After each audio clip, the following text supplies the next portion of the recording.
When people talk about sending a request to the universe, they often imagine something mystical, as if an unknown force receives wishes and decides which ones to fulfill.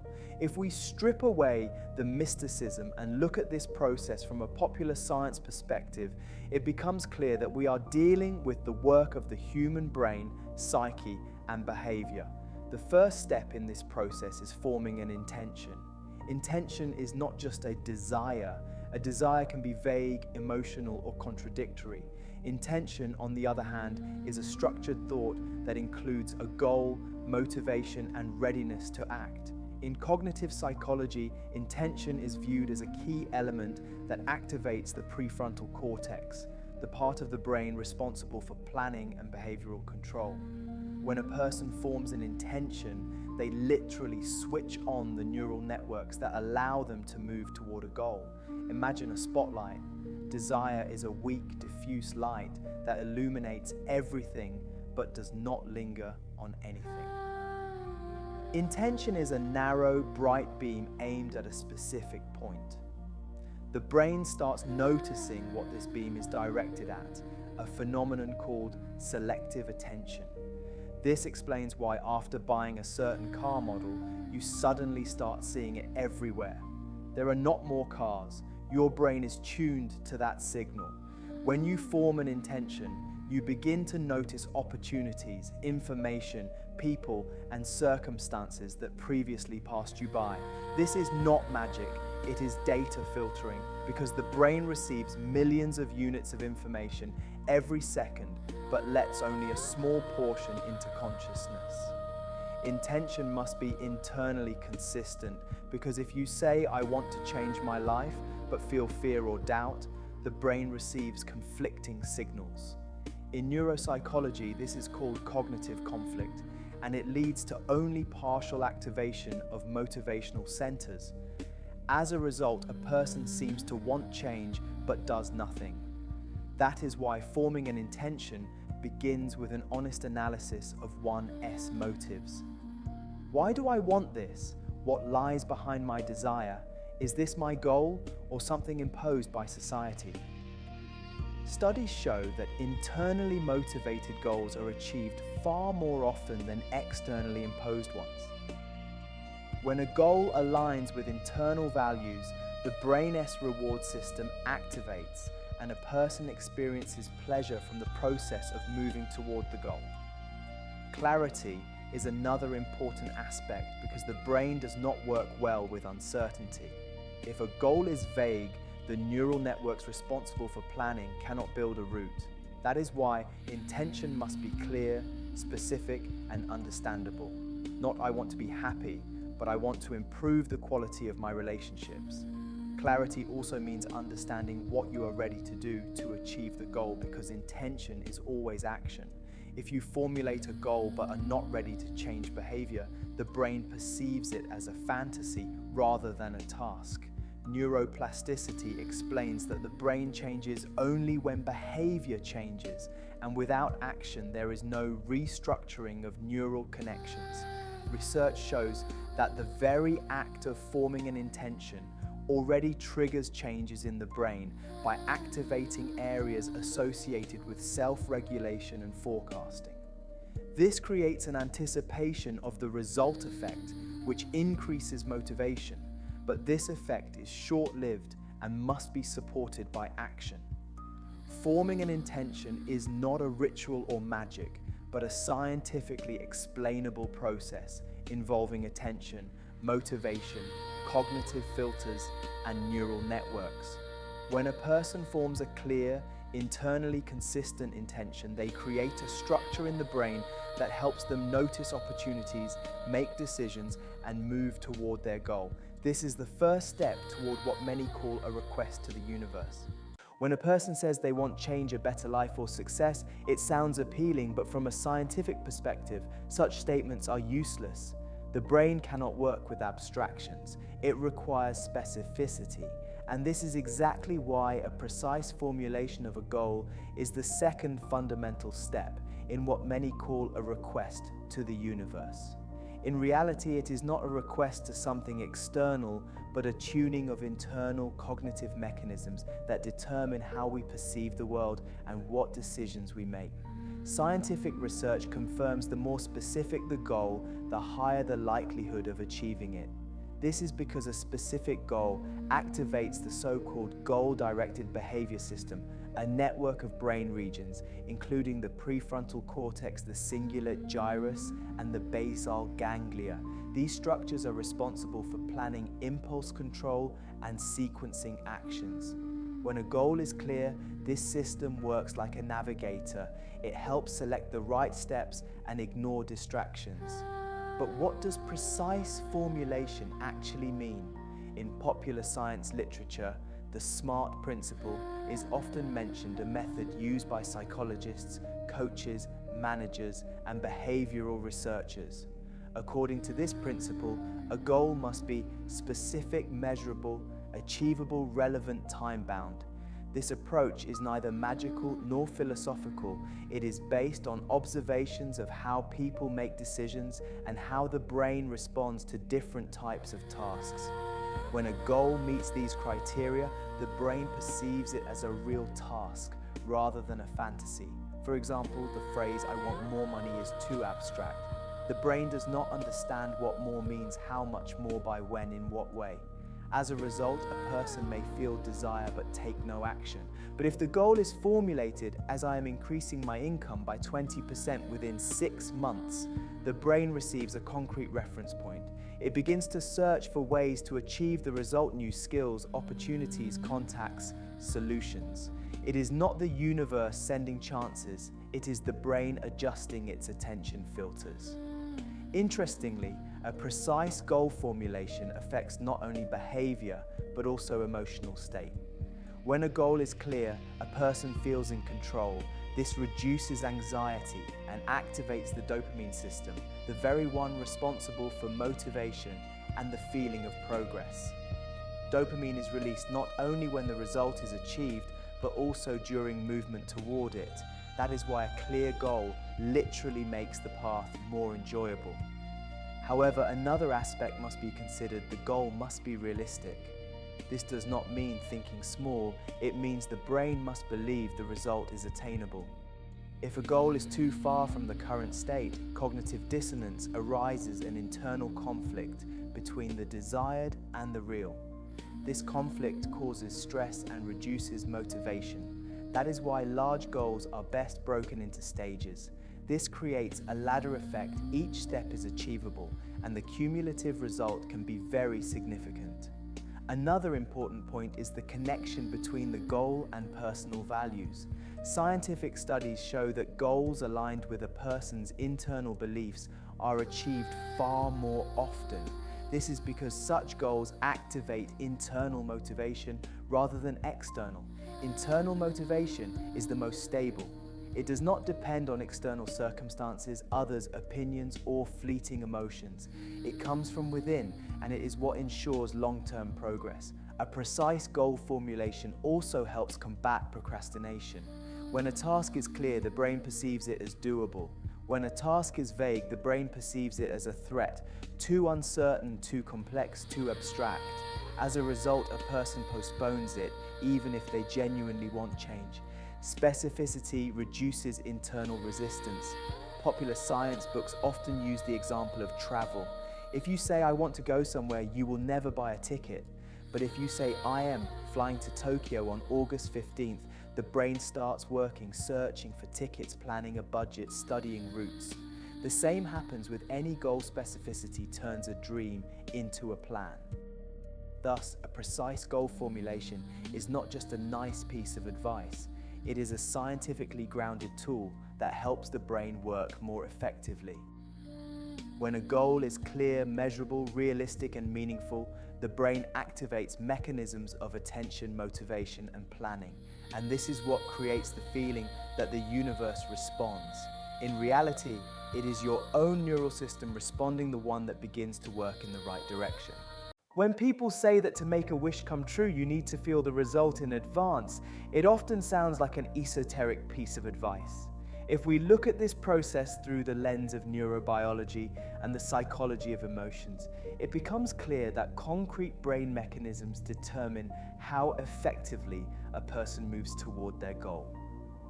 Emotions are not decorations for thoughts or a side effect. They are a fundamental tool that regulates attention, motivation, decision-making, and perception of reality. The brain operates according to the principle of energy conservation and strives to minimize effort and avoid uncertainty. Emotions help the brain quickly assess a situation and choose a behavioral strategy. Positive emotions signal, "This is safe, this is useful, keep going." Negative emotions signal, "Be careful, there may be a threat." Emotional state directly influences which goals the brain considers achievable and which ones too risky. When a person forms a goal but feels no emotional response to it, the brain perceives it as an abstraction. If the goal evokes inspiration, interest, or anticipation, the reward system becomes active. The reward system includes structures like the ventral tegmental area, the nucleus accumbens, and the prefrontal cortex. This system releases dopamine, the neurotransmitter responsible for motivation, drive, and the feeling of progress. Dopamine is not the pleasure hormone, as popular media often claim it is the neurotransmitter of anticipation. It is released not when a person gets the result, but when they expect it. Emotional visualization creates in the brain a sense that the goal is already within reach. This reduces anxiety, increases confidence, and strengthens motivation. Emotions also affect the amygdala, the structure responsible for processing threats and forming emotional memory. If a goal triggers fear or doubt, the amygdala activates and blocks the work of the prefrontal cortex. As a result, a person begins to avoid actions that could bring them closer to the goal. This explains why many people want change but are afraid to take the first step. To change this, create a positive emotional connection with the goal using a technique called emotional anchoring. Emotional anchoring links the goal with pleasant sensations like calmness, inspiration, and joy. When a person regularly imagines the desired result and experiences positive emotions, the brain begins to perceive the goal as safe and desirable. This reduces resistance and increases readiness to act. Positive emotional states increase cognitive flexibility, making it easier to notice unconventional solutions and new ideas. Positive emotions broaden the field of attention, while negative emotions narrow focus, forcing the brain to concentrate on threats. Emotional activation is a way to tune the brain for effective work, not just feeling good. When positive emotions align with a goal, the reward system activates, the amygdala calms, and the prefrontal cortex plans and decides. This creates an internal environment where movement toward the goal becomes natural and sustainable. Emotions cannot be faked. The brain detects mismatches between outward words and inner state. If you claim to be already successful, but feel anxiety, cognitive dissonance arises, causing stress and reduced effectiveness. Emotional activation must be honest and does not require pretending. It requires self-awareness, understanding one's feelings, and gradually forming a positive connection with the goal. Emotions are the fuel that initiates movement and determine which goals the brain considers important.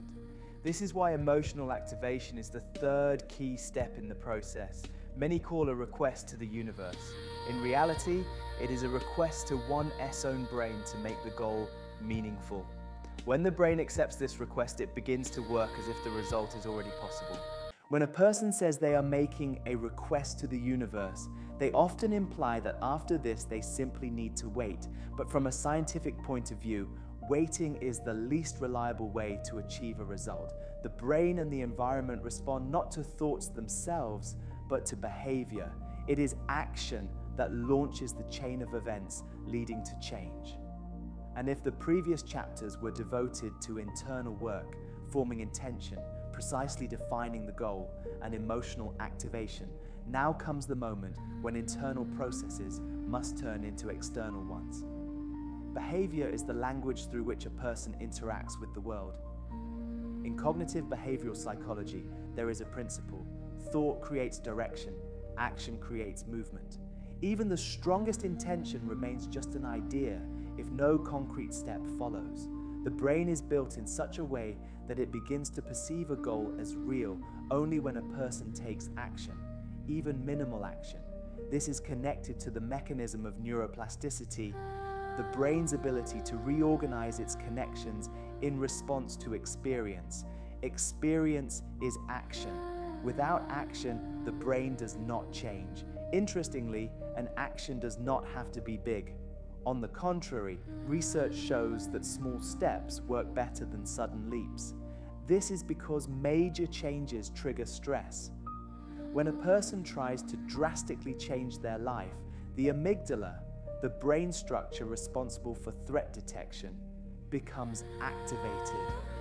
It perceives abrupt changes as danger and triggers protective mechanisms: procrastination, avoidance, doubt. Small steps, on the other hand, do not trigger resistance. They seem safe, and the brain readily accepts them. This principle underlies the micro-steps method widely used in behavioral psychology.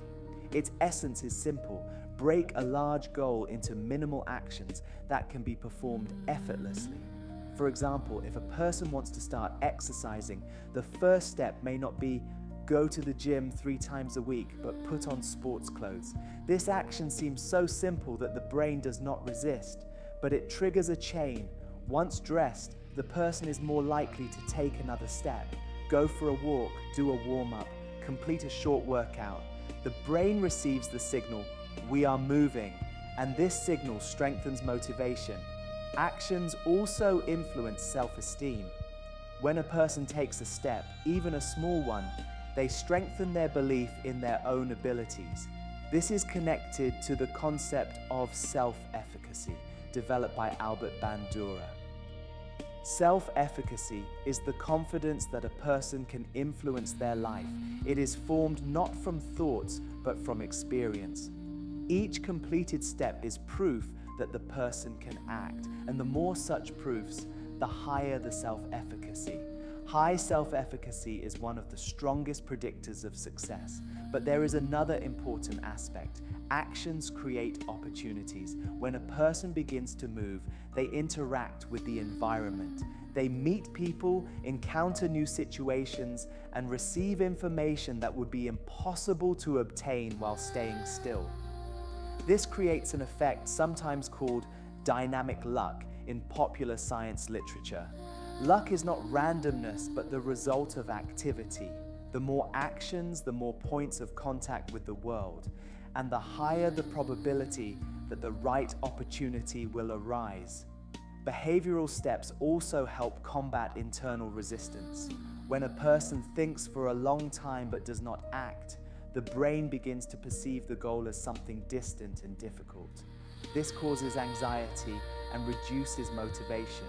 But when a person takes a step, even the smallest one, anxiety decreases. This is because action creates a sense of control. The brain receives the signal, "We are not just dreaming, we are doing." This reduces cortisol, the stress hormone, and increases dopamine. As a result, movement becomes easier. It is important to understand that actions must be regular. One action is an impulse. Regular actions are a system, and a system creates results. In behavioral science, there is the concept of behavioral inertia. The more often a person repeats an action, the easier it becomes to continue. This is because repetition strengthens neural connections. What initially requires effort eventually becomes a habit, and a habit is an automatic action that does not require motivation. This is why consistency is more important than intensity. Thus, behavioral steps are not just doing something, they are a scientifically grounded mechanism that transforms internal processes into real change. Actions trigger neuroplasticity, strengthen self-efficacy, create opportunities, reduce anxiety, and form habits. And this is why they are the fourth key step in the process many call a request to the universe. In reality, It is a request to reality itself. I am ready to interact. And reality responds to those who act.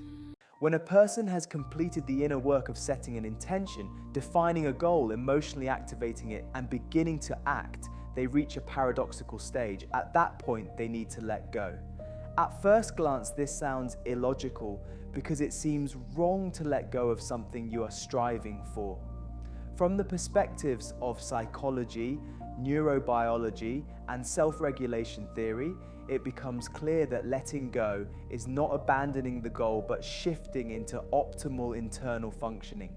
Letting go is the moment a person stops getting in their own way. To understand why letting go matters, we need to look at how stress works. When a person fixates too strongly on the result, the brain begins to perceive the goal as a threat. This activates the amygdala and triggers the fight or flight response.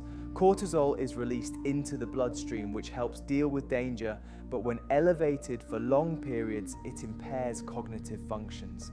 High cortisol reduces concentration, weakens memory, interferes with decision-making, and increases anxiety. In that state, the brain is not working toward the goal, but working to survive. Letting go reduces cortisol levels. When a person stops controlling every step and constantly checking whether things are working out, the nervous system shifts from threat mode to adaptive functioning. This activates the parasympathetic system responsible for restoration, calmness, and cognitive flexibility.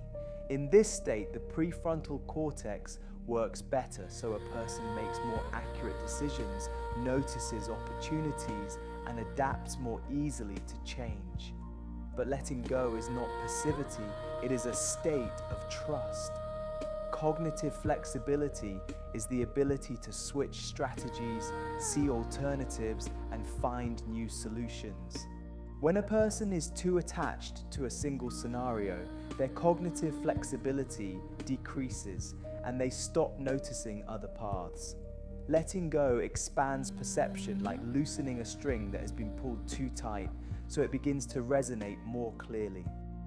Letting go is connected to the brain's default mode network, which becomes active when a person is not focused on a specific task. This is the state in which insights, new ideas, and unexpected solutions arise. Research shows many creative breakthroughs occur not during intense thinking, but during relaxation, like walking or showering. When the brain stops holding the goal in rigid focus, it begins to form new connections and process information more freely. Letting go is a way to give the brain space for creativity. Letting go also helps combat perfectionism, which is really a fear of making a mistake. Perfectionism forces delay, doubt, and avoidance, while accepting unpredictability frees a person from internal pressure. Letting go is connected to trust in one's own resources and the belief that you can handle changes in the path. This state of self-determination strengthens motivation, increases satisfaction, and makes goal pursuit more sustainable. The most important aspect of letting go is allowing the world to interact with you and becoming receptive to alternatives. When a person clings to one scenario, they close off alternatives, but when they let go, they notice what they previously ignored. They become more open to people, ideas, and possibilities, which can create the feeling that the universe is helping. Letting go is not abandoning the goal, but releasing the tension around it and shifting from control to cooperation with reality. If we combine all 5 steps, it becomes clear that a request to the universe is a sequential process involving brain, emotions, and behavior. Intention sets the direction. A clear goal turns a dream into a task. Emotions provide the energy to move. Actions create reality. Letting go allows the process to unfold naturally. This is not magic, but the interaction of psychology, neurobiology, and behavior. But the result can feel like a miracle because a person begins to live in alignment with themselves, their goals, and the opportunities the world offers.